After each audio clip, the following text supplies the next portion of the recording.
Selamat pagi semua. Saya percaya kita sudah bangkit dan semangat untuk memuji Tuhan. Jadi, mari kita meninggikan nama Dia karena Dialah sumber kekuatan kita. Amin.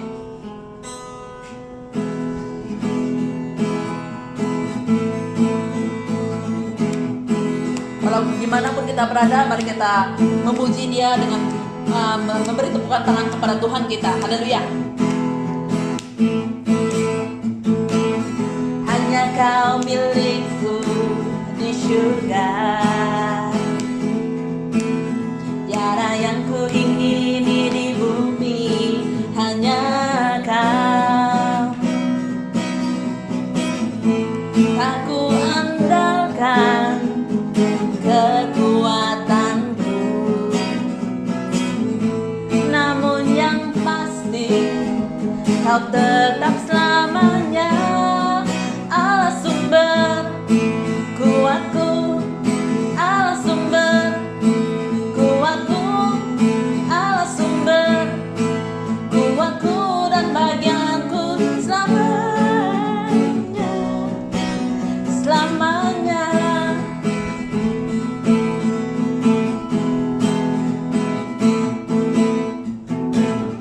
Hanya Kau milikku di surga, tiada yang ku ingini di bumi, hanya Kau. Tak ku andalkan kekuatanku, namun yang pasti Kau tetap selamanya Allah sumber kuatku, Allah sumber kuatku, Allah sumber kuatku dan bagianku selamanya. Allah sumber kuatku, Allah sumber kuatku, Allah sumber kuatku dan bagianku selamanya. Sekali lagi, Allah sumber kuatku, Allah sumber kuatku, Allah sumber kuatku dan bagianku selamanya, selamanya. Haleluya. Firman Tuhan menyatakan di dalam Mazmur 150 ayat 6, biarlah segala yang bernafas memuji Tuhan. Amin. Jadi mari kita terus bangkit dan menyuruh nama Tuhan Yesus kita. Haleluya.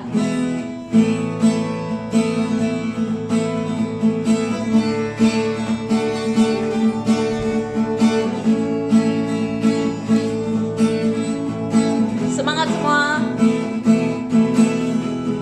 Bangkit, serukan nama Yesus. Maju, nyatakan kuasanya. Kita buat iblis gemetar, kalahkan tipu dayanya dengan kuasa namanya. Sekali lagi, bangkit, bangkit, serukan nama Yesus. Maju, nyatakan kuasanya. Kita buat iblis gemetar, kalahkan tipu dayanya dengan kuasa namanya. Nama Yesus, nama Yesus, menara yang kuat. Nama Yesus, kota benteng yang teguh. Nama Yesus, kalahkan semua musuh. Nama Yesus, di atas segalanya. Mari semua kita terus bangkit dan menyeru nama Yesus. Bangkit, serukan nama Yesus. Haleluya. Maju, nyata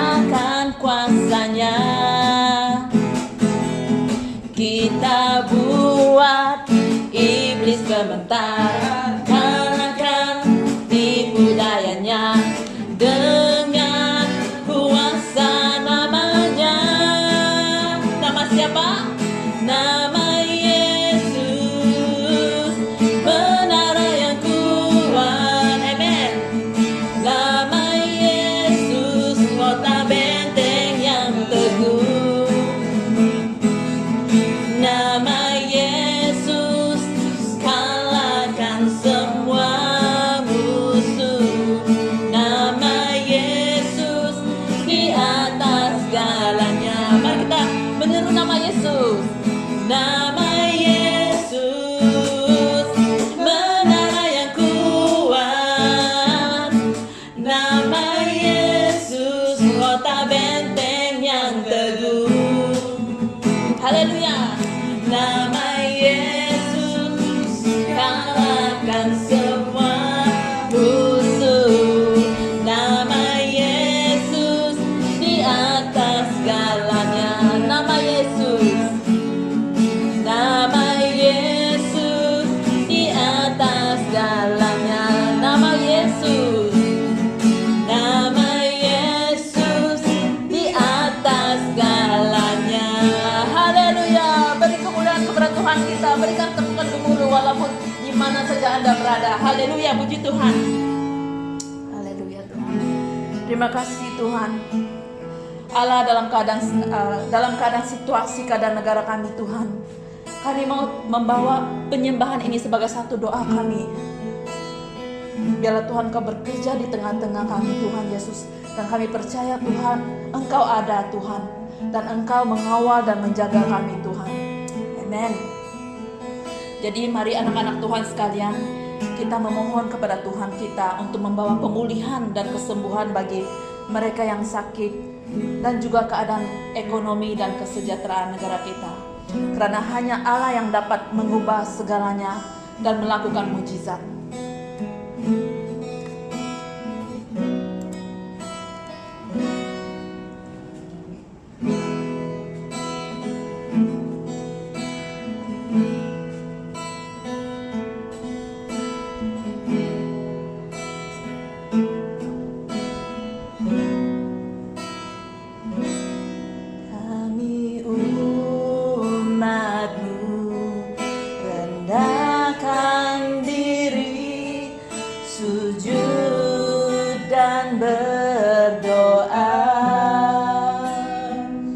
Mencari wajah-Mu, berbalik dari jalan kami yang jahat. Oleh anugerah-Mu Tuhan,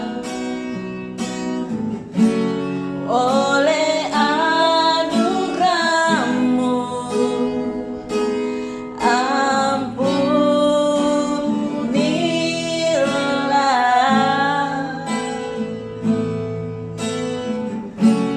oleh anugerah-Mu,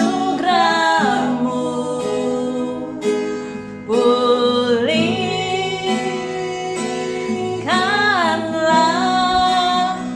Tuhan, pulihkan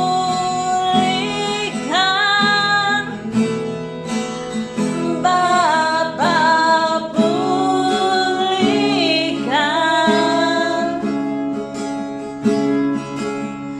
kembalikan bangsa kami kepadamu,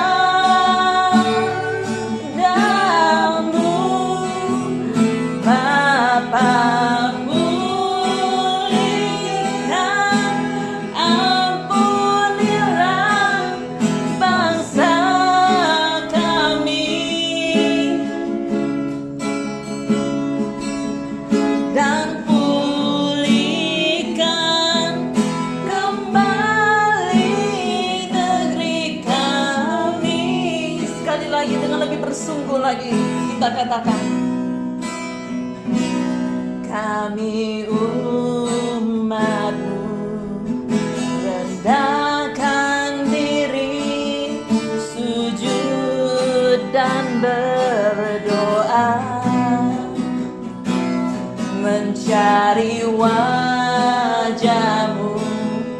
berbalik dari jalan kami yang jahat. Oleh anugerah-Mu,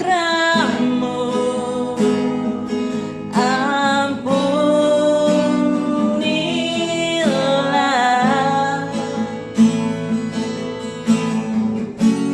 Oleh anugerah-Mu, pulihkanlah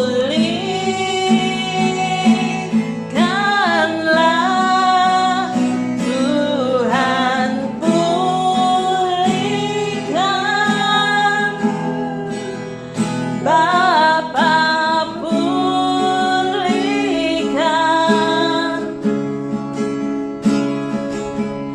Kembalikan bangsa kami kepadamu,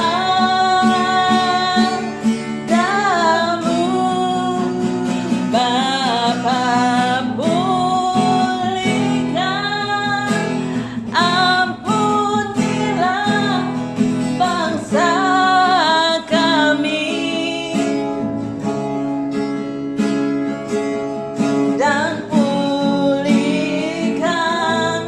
kembali negeri kami.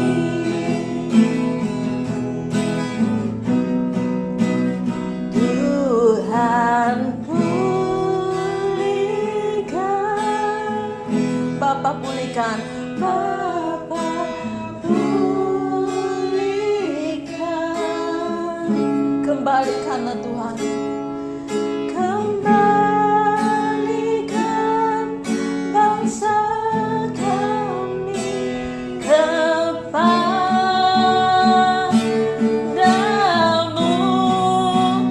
Bapa, pulihkan. Ampunilah bangsa kami, dan pulihkan kembali negeri kami, dan pulihkan.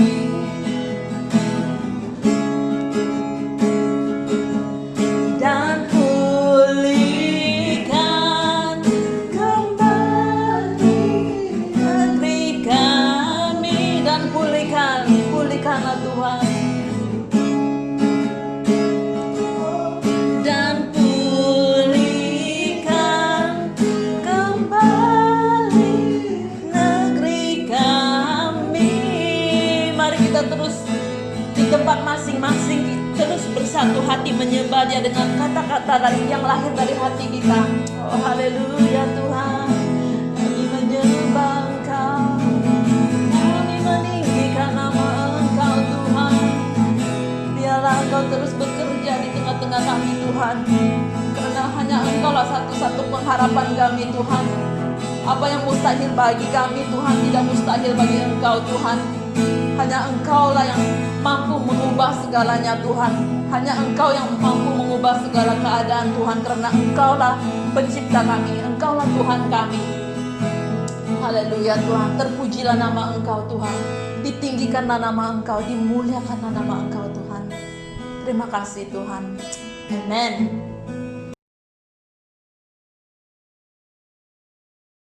Selamat pagi kepada jemaat Allah di Emmanuel. Terima kasih kerana dapat datang untuk menyembah dan juga untuk mendengar firman Tuhan pada minggu kebaktian ini.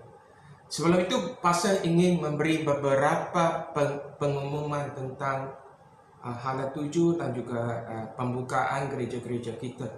Kita tahu bahawa gereja kita di Kota Marudu sudah diberi kebenaran untuk mengadakan kebaktian.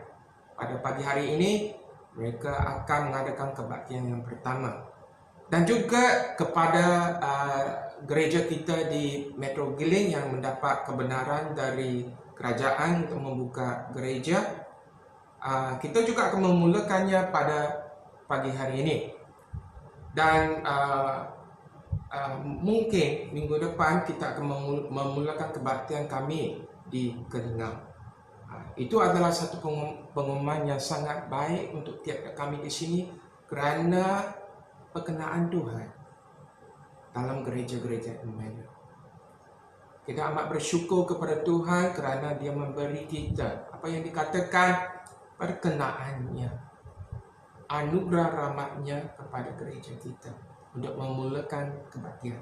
Mari kita berdoa, berdoa untuk firman Allah yang akan di-sharekan pada minggu hari ini. Allah Bapa yang kami mengasihi, terima kasih kerana kasih karunia-Mu terhadap gereja Emmanuel. Kami juga berterima kasih kepada semua gereja-gereja di Sabah kerana Engkau memperkenankan semua gereja-gereja yang ada di Sabah juga, Bapa. Kami bersyukur kerana Engkau selalu menuntun dengan tangan-Mu terhadap semua gereja-gereja. Kami mau berdoa untuk semua pastor-pastor yang memegang urapan-Mu, Bapa, untuk memberi yang terbaik kepada jemaat mereka masing-masing. Terima kasih Tuhan Yesus. Sekarang ini Bapa, bukalah minda kami, bukalah hati kami untuk didorong dalam firman Allah pada pagi hari ini. Dalam nama Yesus, urapilah juga hamba-Mu. Dalam nama Yesus, kami berdoa. Amen. Message pastor pada hari ini ialah kembali kepada Allah di era norma baru ini. Jemaat Allah yang dikasihi oleh Tuhan, pada pagi hari ini kita akan mulai dengan siri message di kitab Yunus. Apabila kita membuka kitab Yunus, kita mungkin tertanya, apakah ini kisah yang benar?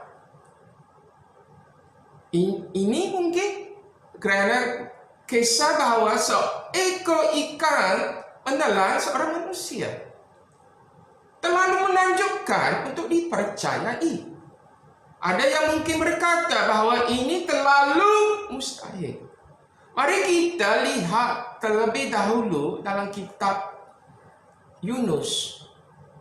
Ataupun terlebih dahulu sebelum kita melihat kitab Yunus, mari kita tengok adakah ini Alkitabiah. Adakah kisah ini benar? Sebenarnya Yesus menerima kisah itu dan bahkan mengajar kisah Yunus. Kalau kita boleh melihatnya dalam Matius pasal yang ke-12 ayat ke-39 sampai 40. Mari kita melihatnya dalam firman Allah dalam Matius pasal 12 ayat 39 sampai 40. Tetapi jawabnya kepada mereka, angkatan yang jahat dan tidak setia ini menuntut suatu tanda. Tetapi kepada mereka tidak akan diberikan tanda selain tanda Nabi Yunus. Sebab seperti Yunus tinggal, tengok di sini. Sebab seperti Yunus tinggal di dalam perut ikan 3 hari 3 malam, demikianlah juga anak manusia akan tinggal di dalam rahim bumi 3 hari 3 malam. Dari sini kita tahu bahawa Yesus sendiri mengajar bahawa kitab Yunus, di mana Yunus di dalam perut ikan, ya. Dan juga terdapat peristiwa benar ataupun pengalaman nyata. There's a real account tentang ada manusia yang ditelan oleh ikan paus. Ya, mari kita melihat 2 contohnya. Satu ialah James Radcliffe. Kalau kita tengok Wikipedia, ia adalah tokoh sentral dalam kisah akhir abad yang ke-19 yang menurutnya ia ditelan oleh ikan sperma atau paus besar. Dia ditemukan masa hidup selepas beberapa hari di dalam perut paus. Ketika para nelayan memotong dan membuka perut ikan paus, dan dia masih hidup maupun dia tidak sedar diri. Kedua contoh ialah tahun lalu, ialah yang mana makalah saintifik, life science, merekodkan tentang seorang diver, Rainy Smith, berada di dalam air dengan, sebenarnya ceritanya ialah berada di dalam air dengan sebuah bola umpan, Tiba-tiba dia merasa dunia menjadi gelap. Dia dengan cepat menyadari bahawa dia telah digaut oleh ikan paus. Dan di sini foto asli diambil oleh kameraman, Hans Toppezer, yang bekerja di atas bot lain dekatnya. Menangkap foto Smith yang menakjubkan bila dia di tengah mulut paus di atas permukaan air. Hanya dengan separuh tubuh bergantung di mulut ikan paus itu. Kita tahu dia sudah masuk dalam perut, kemudian dia dimuntahkan keluar dari paus itu. Ini adalah apa yang dikatakan real account, dalam kisah di mana sebenarnya manusia boleh di dalam perut ikan paus, Jemaat Allah yang dikasihi, mari kita kembali ke kitab Yunus, Mari kita kembali ke kitab Yunus. Jika Anda membaca 4 pasal kitab Yunus, sebenarnya ia mengungkapkan kegagalan pribadi seseorang Nabi Allah. Kami menemukan diri kami sebenarnya dalam kisah ini seperti Nabi Yunus yang bergumulan dalam iman kita, dalam new normal ini, dan bergumulan dalam hidup kita, terutama di musim new normal ini. Sebenarnya pengajaran dalam kitab Yunus adalah pengkritik kondisi rohani kita sendiri. Ketika kita bergumul dalam kehidupan dan dalam iman kita, it's a self-critic. Kalau kita membaca itu, sebabnya untuk bulan ini kita akan mengadakan siri kitab Yunus supaya tiap-tiap kami ini memahami bagaimana menjalani satu kehidupan di dalam new normal era ini, saudara yang kukasihi. Dan kepada Emmanuelites, jika kita berhasrat untuk melihat gerakan Allah di dalam kalangan jemaat kita di zaman norma baru ini, kita harus mengerti kebenaran ini, Dalam period new normal baru ini, kita akan terpaku pada indikator. Kita tahu kita ada indikator warna COVID-19 zone warna. Kita juga tahu bahwa dalam kehidupan kita banyak indikator. Indikator cuaca, indikator ekonomi, indikator politik. Dan juga kita tahu bahwa kereta kita juga ada indikator. Secara ilustrasinya, di mana indikator di kereta Anda sangat penting supaya kereta tidak mengalami kerosakan saat berada di tengah perjalanan Anda. Di mana kita tahu bahwa indikator minyak ialah untuk mengetahui berapa banyak lagi mileage yang Anda perlu temui. Ada indikator. Dan juga kita tahu juga ada indikator engine, di mana indikator engine adalah untuk memelihara engine Anda menjadi terlalu panas. Dan kita juga tahu bahwa ada indikator brake juga, di mana indikator brake adalah untuk keselamatan Anda dan juga penumpang Anda. kita sebagai anak-anak Tuhan, pastor rasa dan pastor percaya bahwa indikator spiritual kita adalah yang essential untuk kita menjalani kehidupan yang berkelimpahan di era norma baru ini. Sangat luar biasa, saudara yang kekasih, seperti di zaman Yesus, di mana sebenarnya kalau kita lihat bahwa Yesus sendiri memarahi murid-muridnya setelah menenangkan laut. Kita boleh lihat dalam Markus pasal 4 ayat 40. Apa yang dikatakan kepada kita? Lalu ia berkata kepada mereka, kepada murid-muridnya, "Mengapa kamu begitu takut? Mengapa kita tidak percaya?" Dia berkata, "Mengapa kamu tidak percaya?" Kerana mereka lebih, saya rasa, memperhatikan cuaca daripada kondisi spiritual mereka. Jemaat Allah yang dikasihi, jika kita ingin mempersiapkan the move of God, ya, di era ini, kebangkitan rohani norma baru di gereja kita perlu mempertimbangkan dan memeriksa kondisi rohani kita.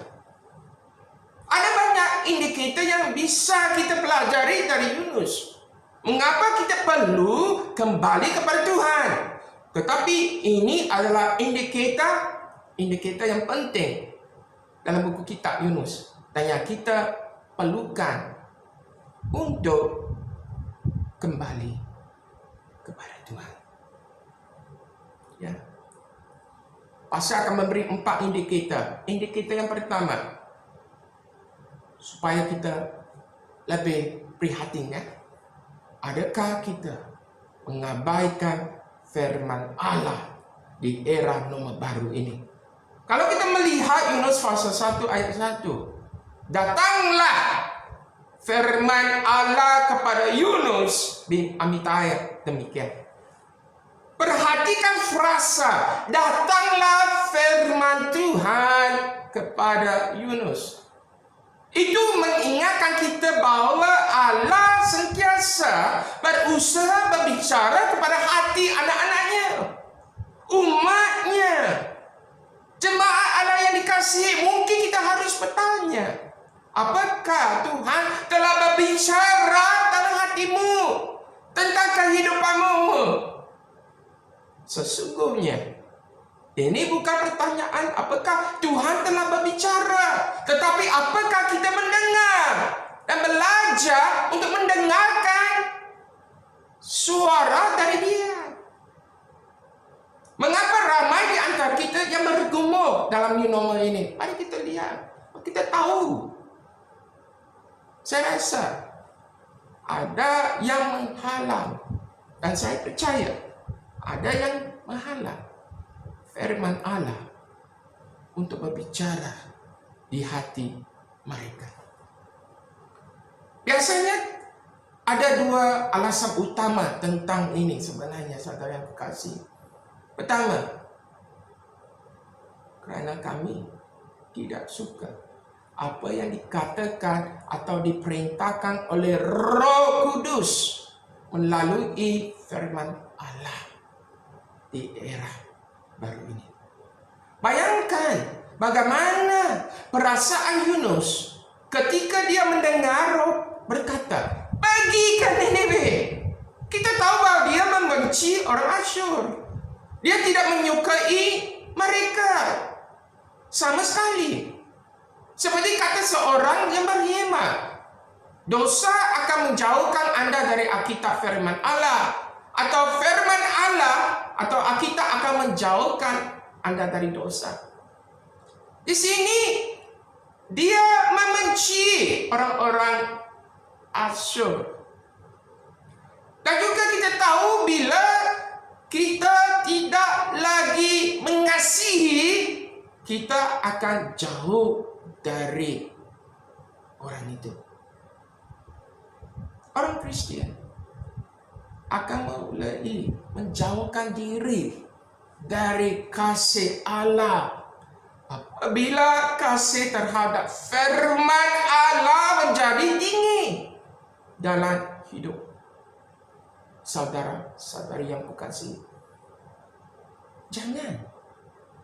Jangan saudara menjadi seperti Yunus. Sebelum Yunus ditelan oleh ikan paus kerana dia tidak mengindahkan suara Tuhan dan perintah firman Allah, ya saudara. Kedua, alasan yang kedua, kami tidak mengasihi firman Allah sebagaimana mestinya.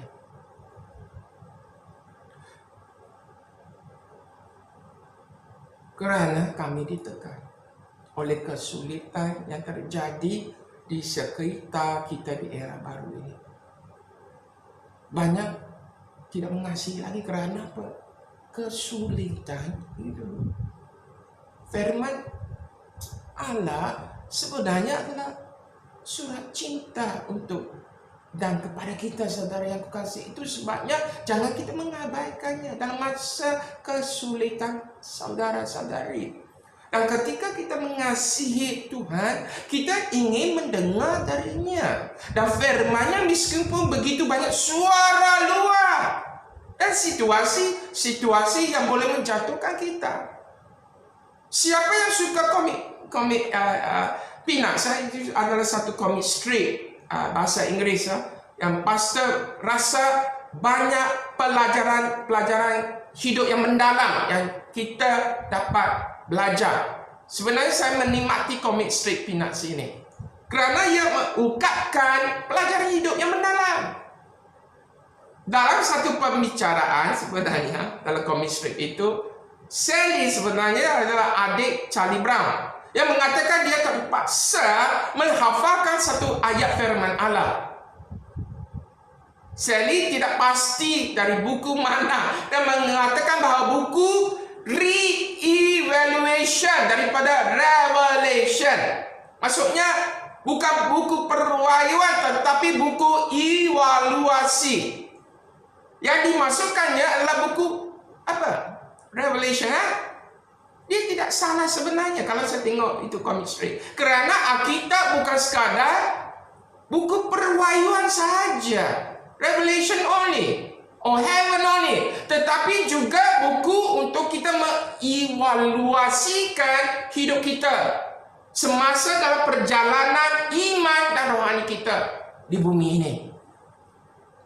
Demikian juga khotbah pagi hari ini ialah lebih dari sekadar wahyu dari syurga. Ia juga adalah untuk tujuan evaluasi melalui apa yang dikatakan tindakan Yunus. Saudara yang kukasihi, ketika anda membuka Alkitab, mintalah pengarahnya Roh Kudus untuk membuka hati anda, untuk memahami firman Allah. Kita bergantung pada Roh Kudus. Kita tidak dapat menghasilkan buah tanpa air rohani dari firman Allah.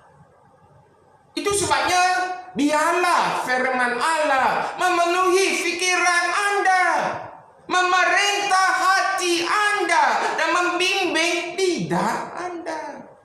Seperti yang dinyatakan dalam Kolosi pasal 3 ayat 16.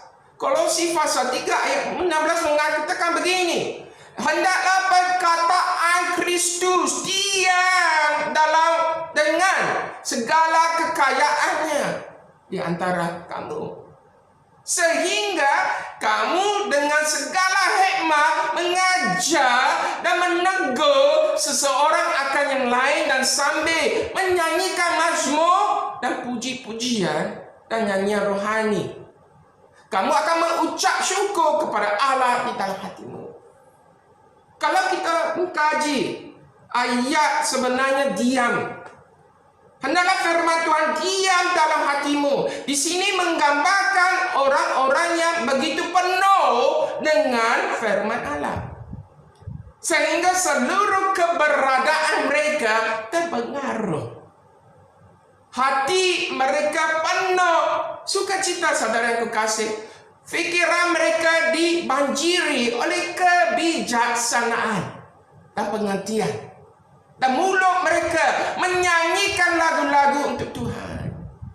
Ini menggambarkan orang yang kaya secara rohani. Adalah menjadi kenyataan bahwa ketika firman Allah diam di dalam Anda, tinggal di dalam hati Anda, yang memperkayakan Anda dengan hikmat, karunia, dan kekuatan yang Anda perlukan untuk hari ini, saudara yang kukasihi.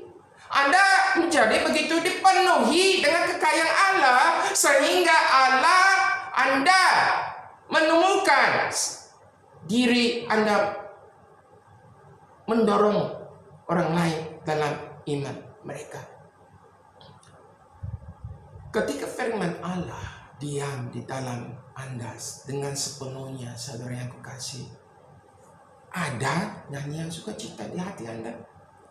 Ketika Anda dipenuhi dengan firman, kekayaan spiritual batinnya Anda akan mengalir keluar dari Anda untuk membawa kehidupan kepada semua orang di sekitar Anda.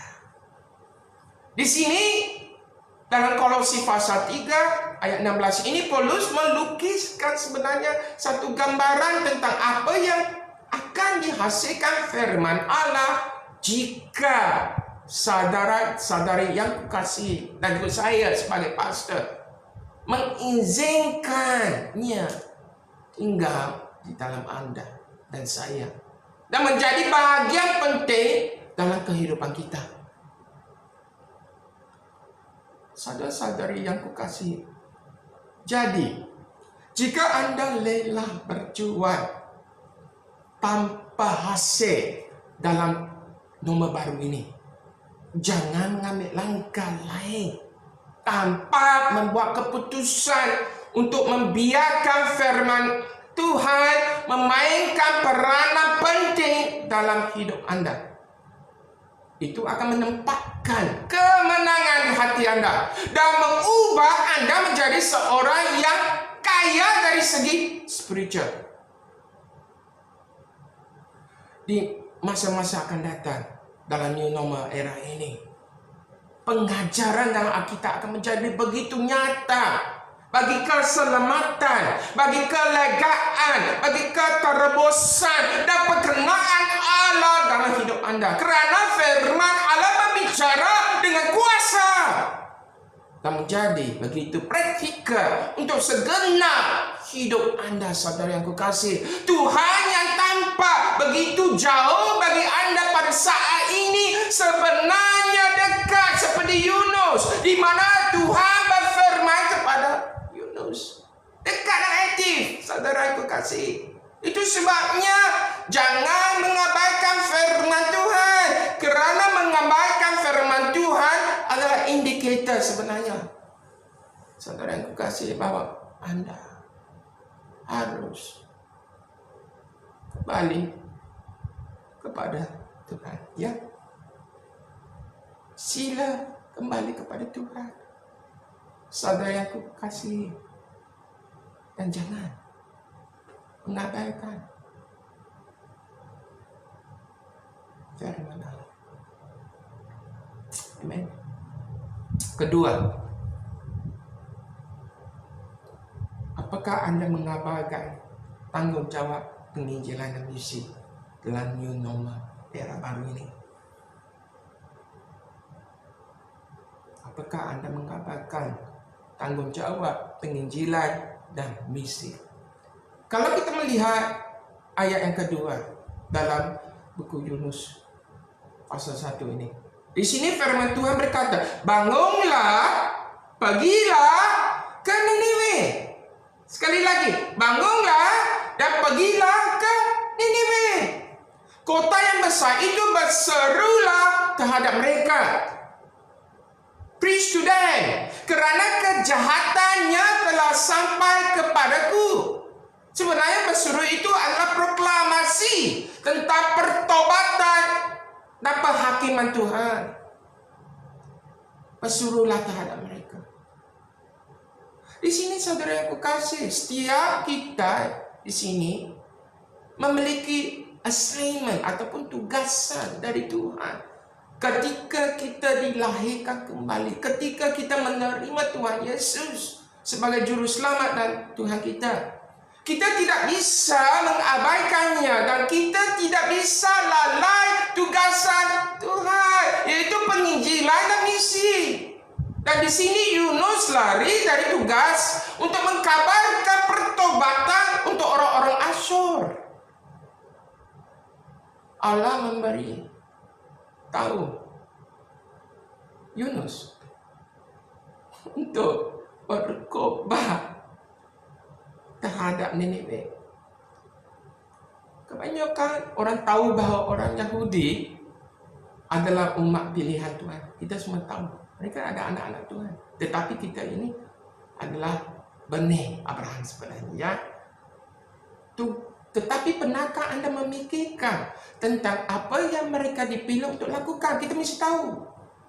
Sebenarnya mereka dipilih untuk membawa pengetahuan tentang Allah dan belas kasihan Allah kepada bangsa-bangsa yang bukan Yahudi. Ketika Tuhan memanggil Abraham untuk menjadi bapa umatnya, kita tahu Tuhan memberitahu Abraham begini di dalam Kejadian pasal 22 ayat 18. Oleh keturunanmu lah semua bangsa di bumi akan mendapat berkat, kerana engkau mendengarkan firman-Ku. Haleluya. Itu adalah misi Tuhan. Sebenarnya misi Tuhan daripada permulaan sampai sekarang adalah misi tentang apa? Penginjilan dan pembekatan manusia sebagai anak-anaknya. Saya percaya mengapa Tuhan sebenarnya memberkati dan memberikan perkenaan dan memperkayakan Abraham. Kerana saya percaya dia melakukan proklamasi message Tuhan dan misi Tuhan.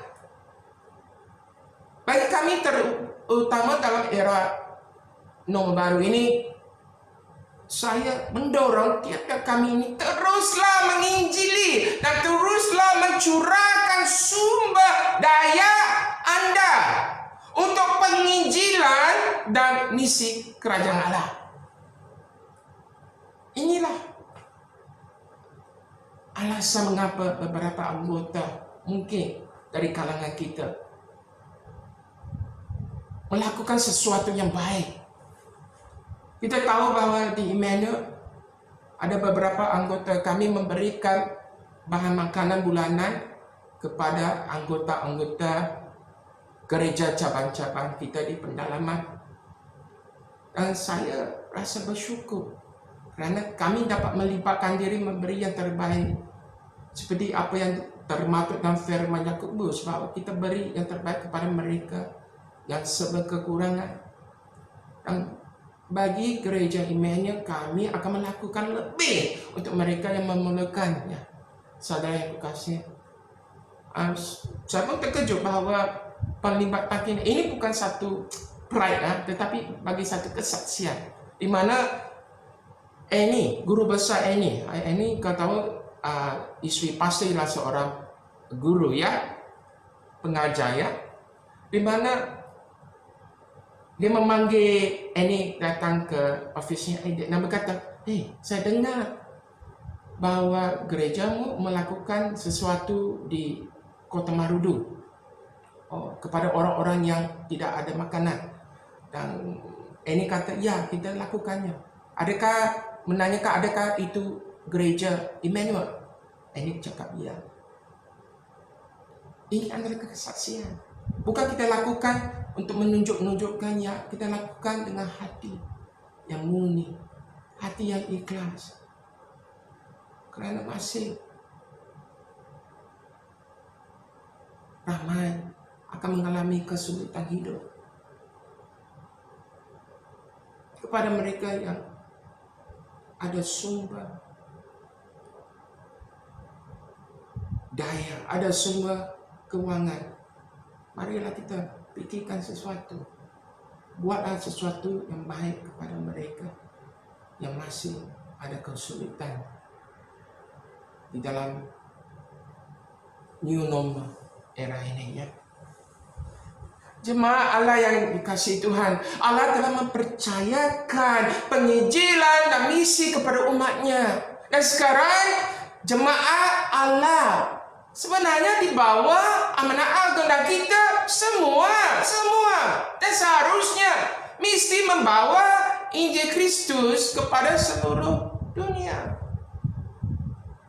Saudara yang dikasihi, adakah kita bersaksi iman kita di era norma baru ini?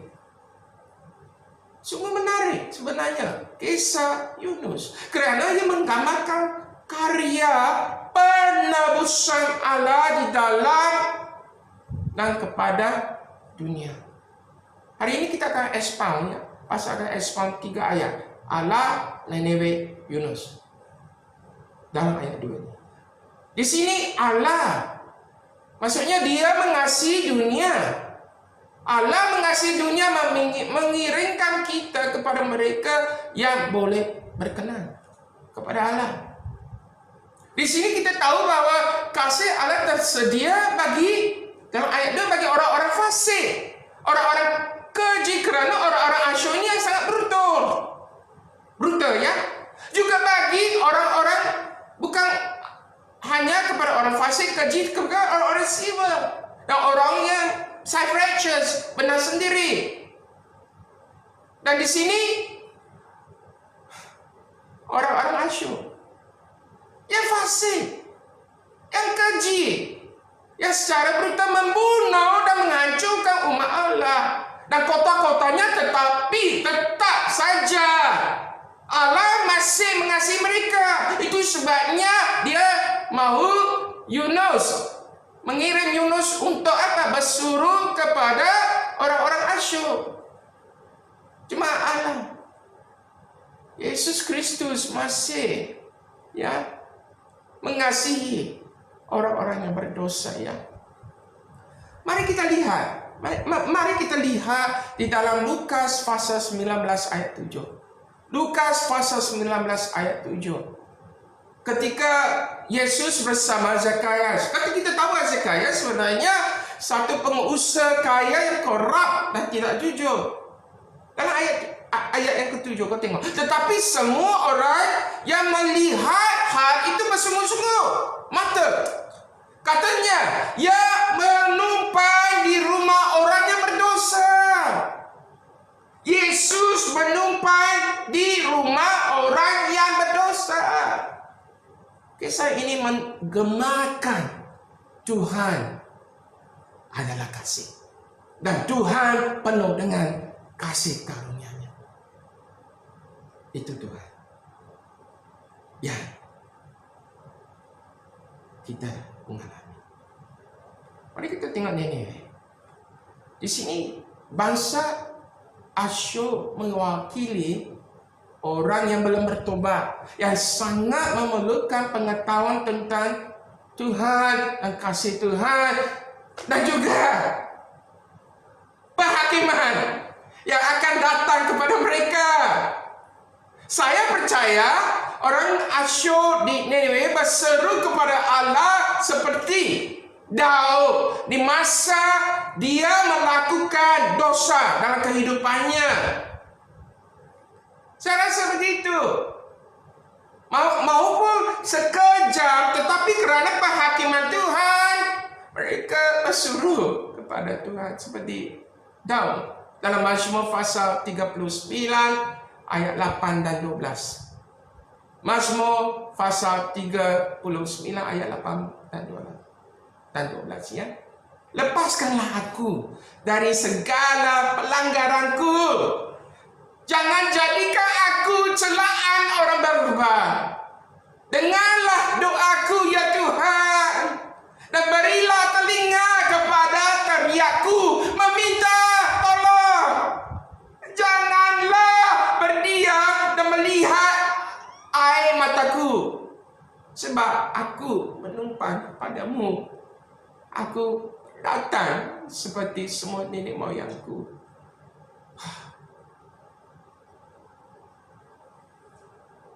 Dunia ini, orang-orang yang belum berkenan kepada Tuhan, sebenarnya mereka memerlukan pertolongan Tuhan dalam hidup mereka. Yang ketiga, Yunus. Kita tahu bahwa Yunus adalah seorang nabi. Dan kita tahu bahwa macam kita, ini aplikasi ya orang Kristen yang mengalami kasih sayang Allah. Sama juga. Kita sebenarnya mewakili orang yang diutus untuk membagi kasih Allah. Kalau kita tengok ayat ini, di sini Yunus senang berbicara dengan Allah. Hanya kepada orang-orang baik saja. Ya, anak-anak Allah. Tetapi bila Tuhan bersuruh kepadanya untuk memproklamasikan pertobatan di Asyur, dia melarikan diri. Herannya, begitu juga kita. Kita senang dengan orang-orang yang baik, tetapi menolak untuk berbicara kepada mereka yang tampaknya paling memerlukan Injil pertobatan. Mereka yang berdosa dan jahat, saudara yang kukasihi. Mari kita lihat apa yang dikatakan Alkitab tentang pemberitaan Injil Kerajaan kepada mereka dan tidak disenangi. Jemaat Allah yang dikasihi Tuhan, ketidakpedulian kita terhadap orang yang sesat. Dan ketika kita tidak ingin bersaksi dan mencurahkan sumber daya keuangan kita, sebenarnya adalah indikator bahwa kita perlu sebenarnya kembali kepada Allah. Bila hati kita tidak merasa orang-orang yang berdosa di dalam keluarga Anda, dengan jiran-jiran tetangga, dalam office Anda, itu adalah indikator. Maksudnya oikos Anda bahwa kita perlu sebenarnya kembali kepada Tuhan. Sekali lagi kita perlu mengalami, saya rasa, lagi kasih karunia dan kasih-Nya dalam hidup kita. Dalam era nomor baru ini. Seperti mana Roma pasal 5 ayat 8 mengatakan, akan tetapi Allah menunjukkan kasih-Nya kepada kita oleh kerana Kristus telah mati untuk kita ketika kita masih berdosa. Dan ayat 9, lebih-lebih kerana kita sekarang telah dibenarkan oleh darah-Nya, kita pasti akan diselamatkan dari murka Allah. Amen. Jangan mengabaikan misi Injil. Ketiga, kenapa kita perlu kembali? Kerana ada kalangan kita melarikan diri dari panggilan Anda. Kalau kita lihat saudara yang dikasihi dalam kitab Yunus dan juga dalam kehidupan kita, sudahkah Anda menemukan panggilan Anda dalam kehidupan Anda? Kerana tiap-tiap kita selepas lahir kembali mempunyai panggilan pribadi kita yang Tuhan telah mengamanahkan kepada kehidupan kita. Secara pribadi, adakah Anda tahu apa yang Tuhan ingin Anda lakukan untuk Dia di era nomor baru ini? Jika Anda tahu apa yang Tuhan meminta Anda lakukan? Apakah Anda melakukannya atau tidak? Cuma Allah, mungkin ada saat-saat dalam kehidupan kita di mana Anda mungkin merasa seperti Yunus.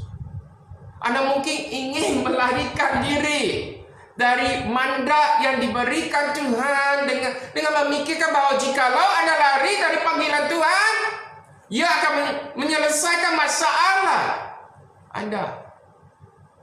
Tetapi ketika Allah memberikan tugas misi kepada Anda, sebenarnya begini, jangan lari, kerana Dia akan memberi Anda rahmat anugerahnya, kegigihan dan ketabahan untuk menyelesaikan tugasnya yang sedang Anda menghadapi. Kalau kita tengok ayat 3, mari kita tengok ayat 3 ya. Tetapi Yunus bersiap untuk melarikan diri ke Tarsus ataupun Tarsis ya, jauh dari hadirat Tuhan. Jauh. Ini bagus taksiran bahasa di sini. Ia pergi ke Yafo atau Joppa dan terjumpa sebuah kapal. Mau lari lagi jauh dari Tuhan, yang akan berangkat ke Tarsis, yang membayar biayai perjalanannya, lalu naik kapal itu untuk berlayar bersama-sama dengan mereka ke Tarsis. Jauh, tengok emphasize, jauh dari hadirat Tuhan. Ada kalanya nabi, pastor, ya, penginjil apa-apa, saudara yang kukasih, kita boleh jauh dari hadirat Tuhan. Kita boleh, pastor boleh. Itu sebabnya apa yang mengambil kamu, apa yang mengukuhkan saudara yang kukasih ialah bila kita melakukan panggilan Tuhan dalam hidup kita, kita tidak akan jauh. When you know and when you work on the calling of God in your life. Di sini Jonah bangkit untuk melarikan diri dari Tuhan. Kata-kata itu bahkan lebih melarat. Atau kenapa saudara yang kukasih?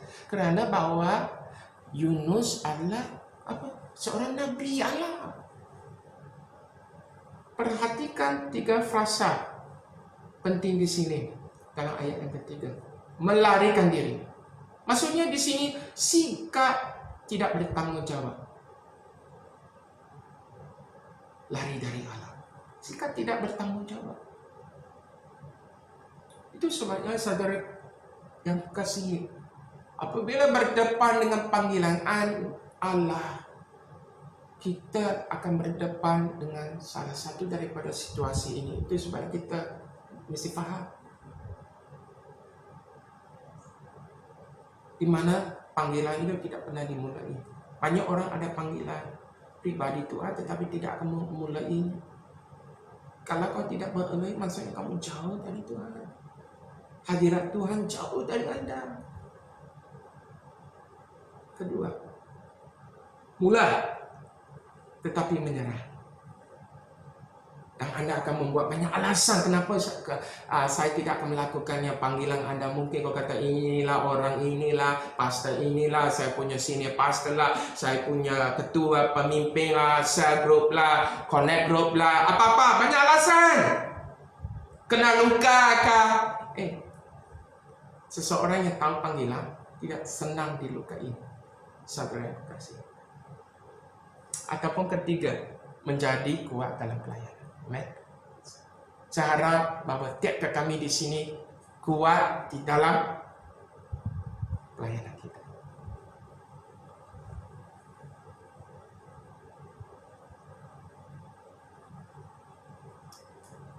Saudara yang kukasih, kita mesti mempertimbangkan betapa tidak bertanggung jawabnya secara pribadi jikalau sesiapa di sini lari dari tugas atau panggilan yang diberikan Tuhan dalam tiap-tiap kami. Dan juga selain itu, fikirkanlah konsekuensi kekal bagi mereka yang Allah masukkan untuk Anda layani. Mereka tidak akan pergi ke surga ya, kalau kita tidak melayani. Okey, itu sebabnya frasa ini melarikan diri. Jangan saudaranya. Kedua, untuk tasis. Itu maksudnya kegilaan, lari dari Tuhan. Apa tasismu? Apakah tasismu? Ini adalah tempat yang telah Anda kunjungi, yang merupakan kebalikan dari kehendak Tuhan untuk hidup Anda. Di sini Yunus berusaha lari sejauh mungkin dari panggilan Tuhan. Pemberontakannya menuntunnya untuk melakukan apa yang tidak pernah dia fikirkan sebelum itu.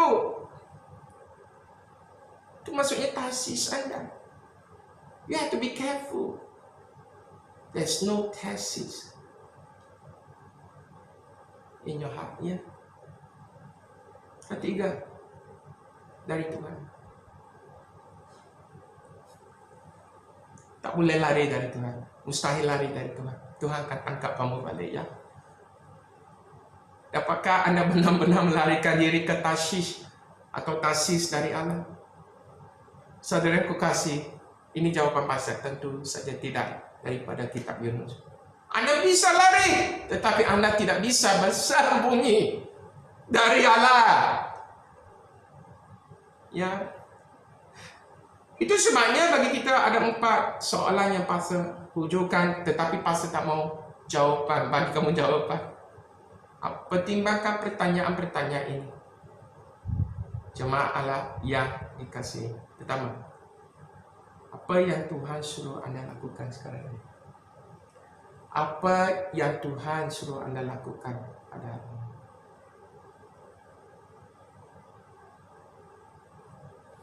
Apakah kegarahan yang telah Tuhan berikan kepada Anda? What is your passion?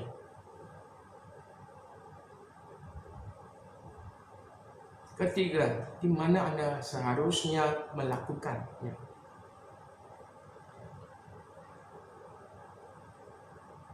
Dan bila Anda harus melakukannya? Jawab sendiri. Jemaat Allah yang dikasihi, misi Allah bukan tentang Anda. Ia tentang orang-orang yang terikat pada kepatuhan Allah. So, itu sebagai hasil penyanyi diunggulkan melalui kepatuhan Anda untuk bersuruh message kasih Tuhan kepada mereka. Dan di sini Anda mungkin tergoda untuk berhenti atau lari dari perjalanan hidup Anda. Tetapi saya ingin mendorong saudara yang kekasih, Allah telah memperlengkapi Anda dengan kasih-Nya, kasih karunia-Nya untuk menyelesaikan apa yang Dia telah rancangkan dan diharapkan untuk Anda capai secara spesifik. Panggilan Tuhan itu sangat fokus ya. Biar pastor bersaksi tentang kisah kehidupan pastor yang pastor dipanggil semasa tingkat tanda sebenarnya. Setelah beberapa tahun pergi ke Afrika dan pergi ke sekolah Alkitab, pastor mulakan pelayanan pastor dengan bagus. Tetapi selepas beberapa tahun, mungkin lebih kurang 3 tahun, ini pelayanan yang buruk. Maksudnya tidak di tahun-tahun awal pastor yang melayani. Itu sebabnya pastor mengutuskan bahawa pelayanan itu bukan untuk saya. Jadi apa yang pastor lakukan? Saya menceburi bidang corporate. Ya, dalam 15-20 tahun itu enjoy lah kerana menikmati gaji 5 angka. Dan sementara itu, pastor beribadah, pada mulanya beribadah di sebuah gereja kecil. Kerana apa? Mau rehat. Kemudian menjadi tahun selepas itu associate pastor kepada satu senior pastor, maupun menjadi lay pastor kepada satu gereja yang dinamis. Dan seperti Yunus, ya, panggilan pastor datang kedua kalinya. Saya mau melarikan diri, ya, tapi panggilan kedua datang. Kalau saya merenung balik ke belakangnya, melihat balik ke belakang, jika saya masih bekerja dan bekerja untuk pribadi dan untuk kewangan pribadi sendiri, saya fikir kalau move forward sekali sebagai pastor di gereja Emmanuel, gereja Emmanuel tidak akan dapat memperintis 4 gereja lagi. Membina satu sekolah Alkitab anak negeri yang berkembang, yaitu Bisong, kita tahu di KK, dan kita akan mulakannya di tahun ini, ya, dan mencakup cover sekolah anak jalanan Filipin, street kids-nya, di mana terdapat 100 students, penuntut anak yang tidak pergi ke sekolah kerana tidak ada IC-nya. Semua terjadi kerana pastor kembali kepada Allah. Itu sebabnya jemaah Allah yang kukasihi, mengabaikan panggilan Anda adalah indikator bahwa Anda harus kembali kepada Allah. Dan indikator yang terakhir sekali, kita dapat mengabaikan koreksi Tuhan. Bila kita mengabaikan koreksi Tuhan, maksudnya kita jauh dari Tuhan, dari hadirat Tuhan, dan kita mesti harus kembali, ya. Kalau kita tengok ayat yang kelima, fase 1, anak kapal menjadi takut, masing-masing berteriak-teriak kerana Allahnya, dan mereka membuang ke dalam laut segala muatan kapal itu untuk meringankannya. Tetapi Yunus telah turun. Tengok sini, Yunus, kita tahu ada cuaca yang tidak baik, ya. Yunus telah turun ke dalam ruang kapal yang paling bawah dan berbaring, tidak menghiraukan, lalu tertidur dengan nyenyak di tengah badai yang dikirim Tuhan. Di sini Yunus tertidur lelah. Indifference ini dikenali sebagai spiritual indifference, di mana tidurnya adalah metafora yang baik untuk ketidakpedulian spiritualnya.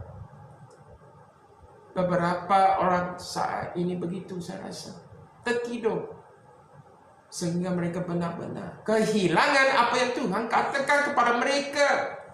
Itu sebabnya kita harus ingat bahawa Tuhan memuridkan dan Tuhan mendisiplinkan orang yang Dia kasihi, saudara.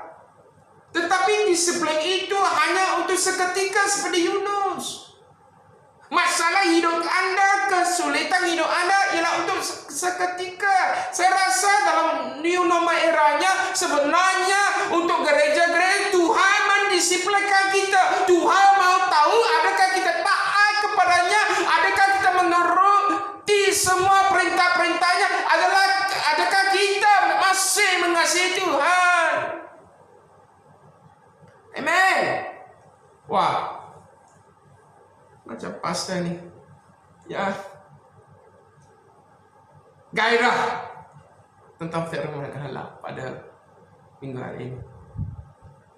Ibrani pasal 12 ayat 5 dan 6. Ibrani pasal 12 ayat 5 dan 6. Dan sudah lupakah kamu akan nasihat yang berbicara kepada kamu seperti kepada anak-anak, ya. Kita anak-anak Tuhan. Hai anakku, janganlah anggap enteng didikan Tuhan ya. Dan janganlah putus asa apabila engkau diperingatkan, engkau didisiplinkan. Itu ayat asli ya. Karena Tuhan menghajar orang yang dikasihinya seperti Yunus. Dan ia menyesal orang yang diakuinya sebagai apa? Anak. Itu sebabnya. It's for sure lah. Sabar. Percaya Tuhan. Gairah di dalam perhubungan intim Anda dengan Tuhan. Melayanilah lebih-lebih pada zaman new normal era baru ini. Tuhan sangat mengasihi Yunus ya. Kalau dia tak mengasihi Yunus, dia tidak akan membawa Yunus kembali ke pangkuannya. Saya akan tutup di sini, saudara. Jemaat Allah yang dikasihi Tuhan, kita perlu sadar, jika kita ingin kembali kepada Tuhan, kita boleh melihatnya di dalam prodigal son-nya, kisah anak yang hilang. Mengapa dia kembali ke ayahnya? Kerana apa? Dia sedar. It makes sense. Maksudnya di sini orang yang lari Tuhan itu tidak ada sense. Mereka tidak sedar. Mereka sudah terbuta. Tetapi kalau kita yang mengasihi Tuhan, kita akan sedar. Kita tengok Lukas pasal 15 ayat ke-17. Kita baca beberapa firman dan kita akan tutup ya. Lalu ia menyadari keadaannya, katanya, betapa menyadari keadaan sekarang. Itu sebabnya you have to sense your condition, your spiritual condition. Lalu ia menyadari keadaannya. Oh, kenapa saya sudah jauh dari Tuhan? Dulu saya kaya, sekarang saya miskin. Dulu saya makannya terbaik, sekarang saya makan makanan babi. Jangan terus makan makanan binatang. Harap kau faham apa yang saya cakap. Lalu ia menyadari keadaannya, katanya, betapa banyaknya orang upahan bapakku yang berlimpah-limpah makanannya, tetapi aku di sini mati kelaparan. Ayat 8. Aku akan bangkit dan pergi kepada bapakku. Dia sedar bapak kita di surga ya. Dan berkata kepadanya, Bapak, aku telah berdosa terhadap surga dan terhadap Bapa. Kita boleh bilang dia mencapai titik terendah. Macam Yunus, dia mencapai titik terendah apabila dia dalam perut. Kita akan teruskan minggu depan tentang series Yunus ini. Mencapai titik terendahnya. Itu sebabnya orang gini. Bila seseorang itu ada keuangan, saya harap bahawa rendahkanlah pribadi Anda supaya Anda mempunyai titik terendah. Kerana apa yang diberi oleh Tuhan, apa yang diberkati oleh Tuhan itu sebenarnya dari Tuhan. Jangan kita jauh dari Tuhan. Saya takut banyak orang yang diberkati Tuhan akan jauh dari Tuhan, akan mengindahkan hadirat Tuhan. Mahupun orang yang miskin sekalipun akan jauh dari Tuhan, akan mengindahkan daripada hadirat Tuhan. Jadi tidak ada tempat untuk melihat titik terendah kita. Apa yang kita mau melihat? Siapa? Tuhan di atas. Jemaat Allah yang dikasihi Tuhan, selama era normal baru ini,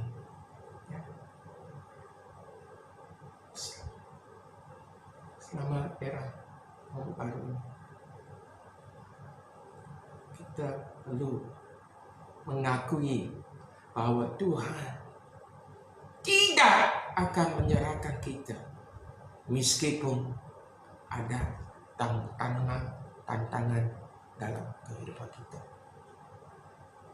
Tetapi jika kita seperti anak yang hilang, yang jauh dari Tuhan, kita perlu menyadari bahwa Tuhan masih peduli. Tuhan masih peduli, saudara, mengasihi kita.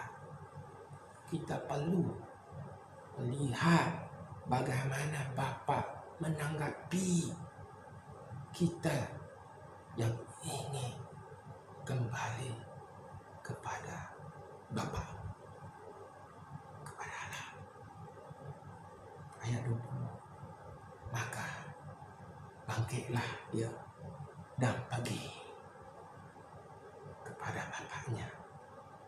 Ketika ia masih jauh, ayahnya lari mendapatkan dia, lalu merangkum dan mencium dia.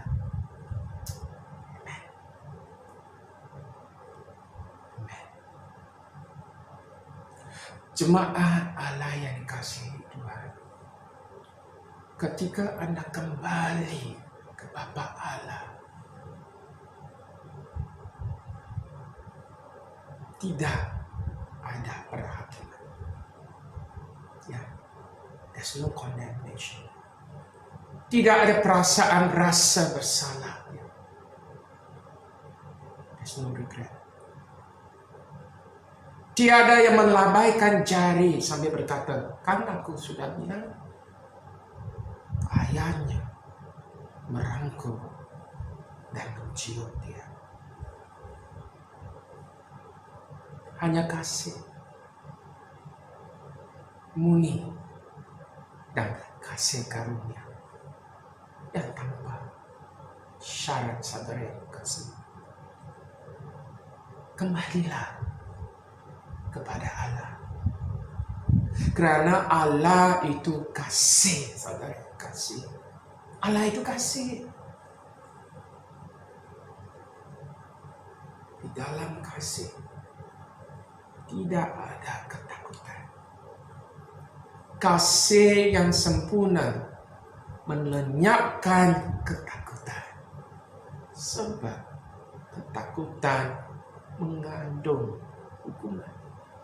Dan barang siapa takut, dia tidak sempurna di dalam kasih. Saudara aku kasih, kembalilah kepada Allah. Ya, kembalilah kepada Allah. Mari kita berdoa. Mari kita tutup mata kita untuk seketika, saudara yang aku kasih, dan merenung balik kok Bapa pagi hari ini.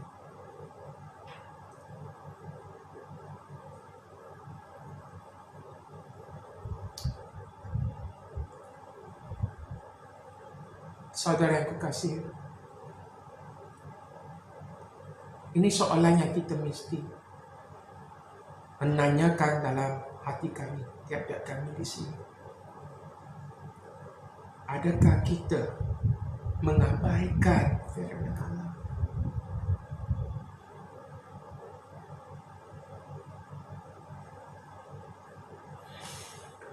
Adakah kita mengabaikan tanggung jawab penginjilan dan misi? Adakah kita melarikan diri dari panggilan Allah? Dan adakah kita mengabaikan koreksi Tuhan? Kembalikan. Saudara-saudara yang kukasih, kembalilah kepada Tuhan. Allah Bapa yang kami mengasihi, terima kasih kerana pemberkatan yang indah dalam firman Allah-Mu. Kami berdoa bahwa tiap-tiap kami ini akan terus menjalani perjalanan iman dan rohani kami dengan melihat, dengan memfokuskan kepada-Mu Allah Bapa. Kami berdoa di dalam nama Yesus Bapa, bahwa Engkau akan terus menuntun di dalam kehidupan kami. Berilah Bapa semangat, berilah kami Bapa kegairahan untuk menjalani satu perjalanan yang lebih maju di era norma baru ini. Berkatilah tiap-tiap kami di sini sebagai jemaat Allah di Emmanuel, dan kepada mereka yang juga mendengar firman-Mu, berkatilah tiap-tiap kami di sini di dalam nama Yesus. Amen. Saudaraku kasih, minggu depan Pastor Reverend Gatot Budi Yono akan melayani kami di dalam online, khotbah online pada minggu depan. Kita tahu bahwa minggu depan adalah Hari Bapa. Itu sebabnya kita amat bersyukur kerana Pak Gatot Budi Yono merelakan diri untuk mendorong kita di dalam khotbah minggu depan. Itu sebabnya silalah bawa kawan-kawan baru untuk mendengar firman Allah, dan juga kepada mereka yang rasa diberkati di dalam firman Allah pada pagi hari ini, share kepada orang lain supaya mereka dapat diberkati dengan firman Allah. Amen. God bless you and see you next week. Amen.